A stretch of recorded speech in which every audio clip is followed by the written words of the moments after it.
Hey guys, so welcome back to DelftStack, and today I'm gonna show you how to see step-by-step directions on Waze.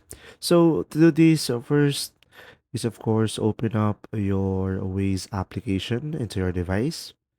Now, here you will just simply go ahead and tap on continue, and from here just make sure to turn on the location of your device or turn on your GPS in order for this to be working.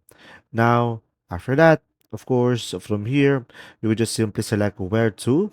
And from here, of course, just simply search for the direction where you are going to, and it will calculate the route. Now, once you are on the route, guys, you would just simply select go now. And after that, as you can see, you will have an option at the top, proceed to highlighted route. So go ahead and tap on that.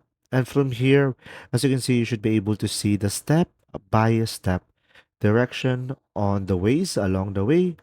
And from here, you will have the specific location and the specific distance that you will have. And you will have a category as well over here, reports ahead. And from here, you will have multiple options and information about the route. If you found this video helpful, please like and subscribe. And if you have any questions, just simply go ahead and comment down below, and we will do our best to answer them all. And see you in the next video.